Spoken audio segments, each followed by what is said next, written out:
Hello students, आज আমরা class 8 এরই the sea lesson number 6 activity 8 এর বি করব। পেজ নাম্বার 59 কি আছে সেটা দেখে নাও। 8 এর B, write a letter in about 80 words to your younger brother advising him to be kind to animal.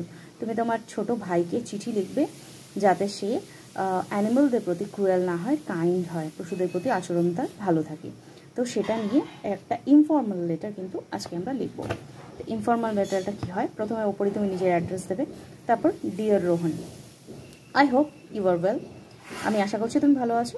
I want to tell you something important, আমি তোমাকে কিছু ভালো বা বেশি খুব ইম্পর্ট্যান্ট বলতে চাইছি। Always be kind to animals, সবসময় অ্যানিমালদের প্রতি কাইন্ড থাকবে। They could not speak but they can not speak, could নটও তুমি দিতে পারো। They can not speak but they have feelings like us, তারা বলতে পারে না কিন্তু তাদের ফিলিং আছে আমাদের মতো। Never hurt them or tease them, তাদেরকে কখনো হার্ট করবে না বা টিজ করবে না। Give food to hungry animals and help them if they are in pain, তাদের তুমি খাবার দেবে এবং তারা যখনই ব্যথায় থাকবে তাদেরকে হেল্প করবে। Kindness makes you a better person, যখন তোমাকে দয়ালুতা কিন্তু একটা ভালো মানুষের তৈরি করবে।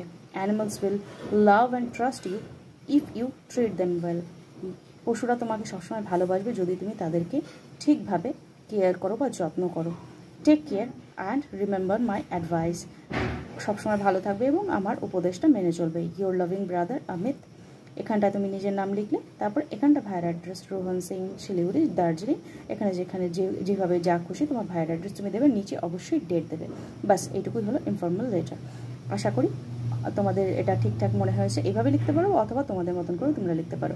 এবার কোনো অ্যাসিস্ট্যান্স চাইলে আমাকে তোমরা কমেন্ট করতে পারো, তাহলে কিন্তু আমি তোমাদের অবশ্যই অ্যাসিস্ট করার চেষ্টা করবো। চলো, বাই বাই।